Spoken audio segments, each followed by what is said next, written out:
I like to talk a little bit about success, how we measure it, how we define it, how we achieve it, how we view it. The way the world is today, most people view success as the accumulation of possessions, of worldly riches. It's like that commercial, what's in your wallet? If you got a big car, big house, fancy clothes, jewelry, people would usually say you're a success.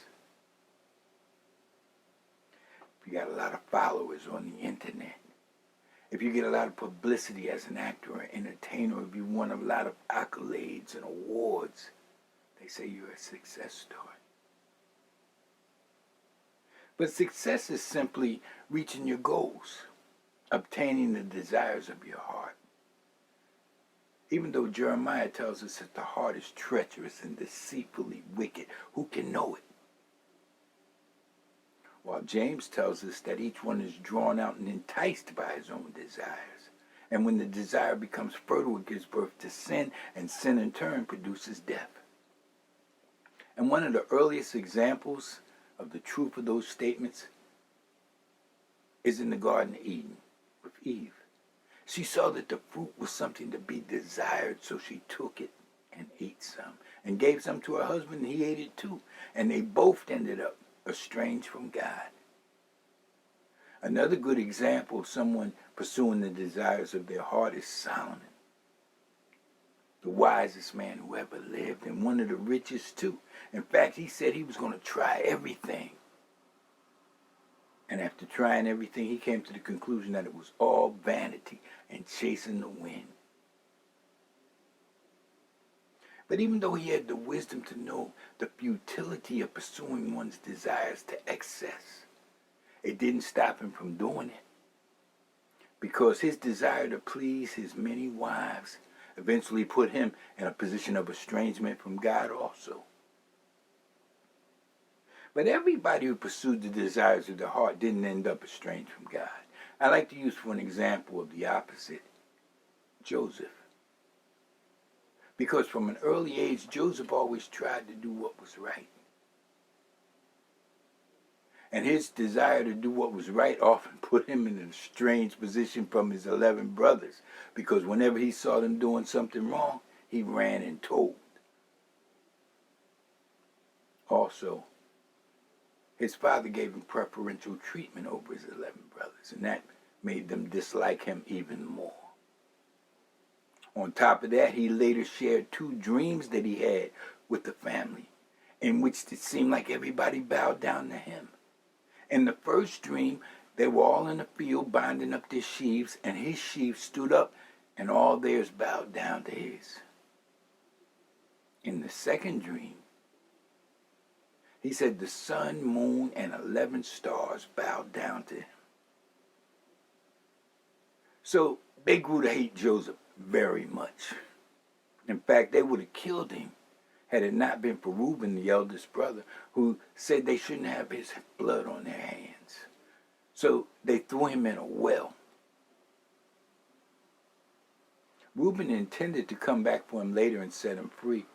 But in the meantime, they saw a caravan of Ishmaelite slave traders headed for Egypt, and they decided to sell Joseph into slavery. So here he is now, headed for Egypt as a slave, and then he gets sold to one of Pharaoh's officials. His name was Potiphar, wealthy man. Joseph became a slave in his house, but it soon became apparent that everything that Joseph did seemed to be blessed. It seemed to prosper. And Potiphar noticed this, and eventually Potiphar put him over everything in the house. He became the manager over everybody. But Joseph's troubles didn't end at that point, because the master's wife wanted to have sex with Joseph, and he wouldn't comply.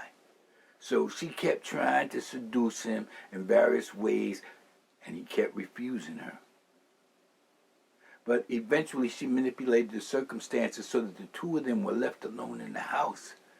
And that's when she grabbed him, and he ran. And as he ran, she grabbed his robe and screamed, "Rape!" Then he got thrown into the king's prison, false charges. It's interesting to note, too, that at this point in time, the Ten Commandments had not yet been given. So it was not like Joseph was following the rule of law that said, "Thou shalt not commit adultery." But he knew in his heart that it would be wrong. He had a value system, internal morals, that guided him to right and wrong, that were in harmony with God's will.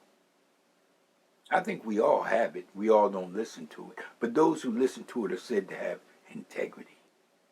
Joseph had integrity. He had morality. He had an internal sense of right and wrong that was in harmony with God's sense of right and wrong.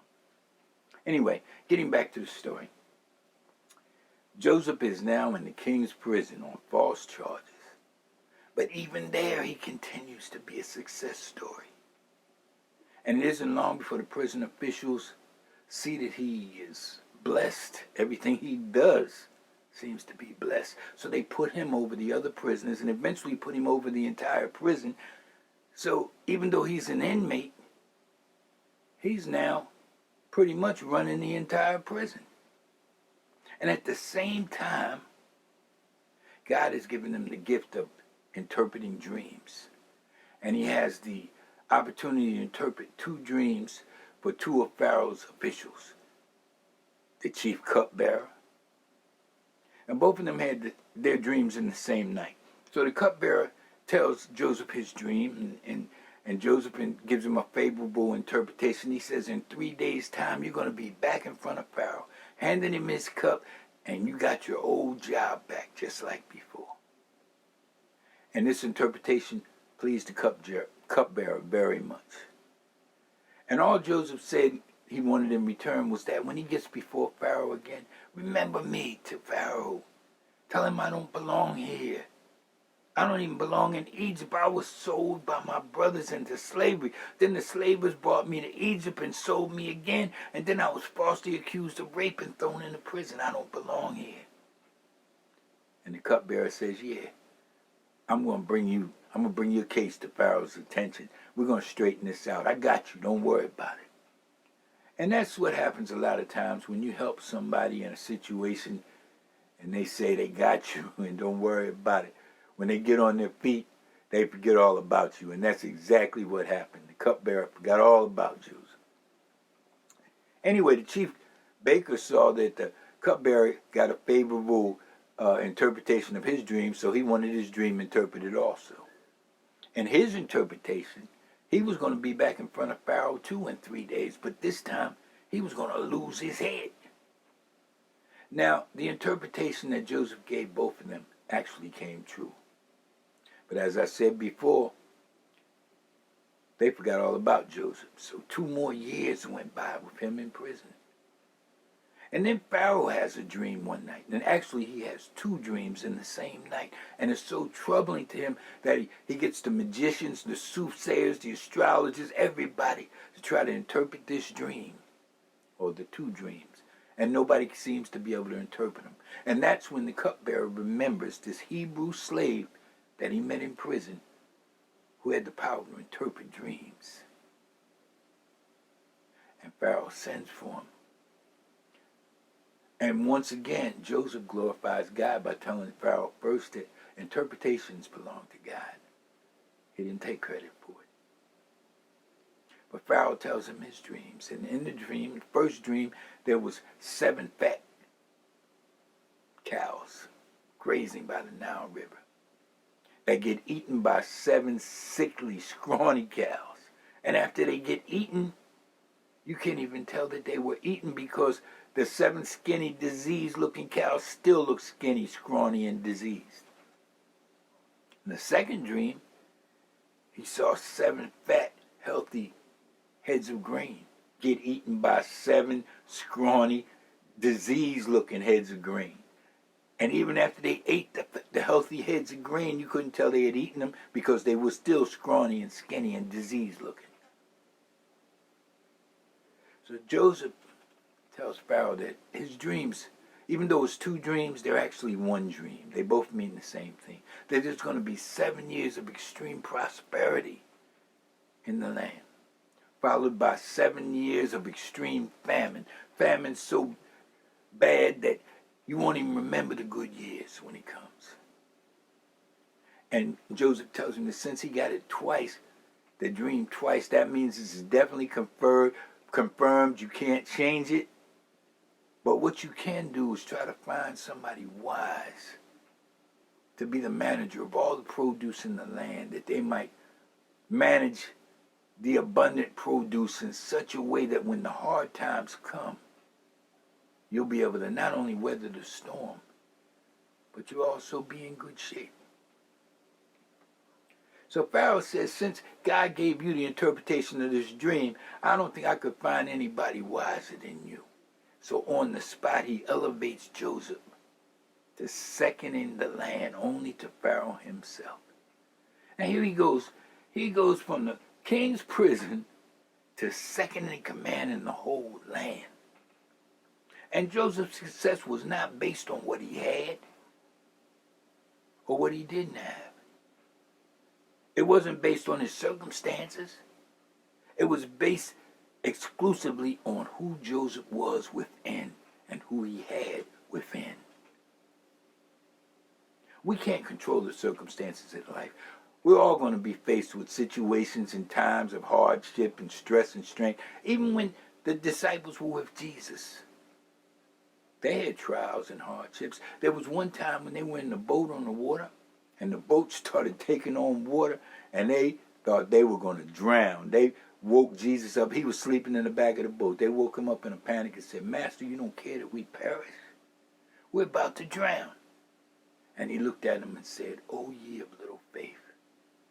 Because they still hadn't grasped the essence of the message that as long as God is with you, you're always safe. If God is with you, it doesn't matter who or what is against you. No weapon formed is going to prosper. We can't control the circumstances of life, the storms that come, but we can control how we react to them. Job was a man who lost everything, a very wealthy man, lost everything. But you know what his attitude was? Even if he slay me, yet will I serve him. We too have been fully equipped to attain to the fullness of the stature of Christ. We have his word, his Holy Spirit, and his Son. And he said, as long as I am with you, nothing will be able to harm you. And I will never leave you or forsake you. So when you get in that position where you start wallowing in self-pity and you start getting doubts and anxiety and fear, and you're getting ready to sing that song, Oh, woe is me, remember that your success is not dependent on what you have or don't have. And it's not dependent on your circumstances. It's dependent on who you are. Jesus said, seek first the kingdom of God and his righteousness, and everything else will be added to you. You too can be more than a conqueror. For God is the rewarder of all those earnestly seeking him. BlindTony1016 @gmail.com.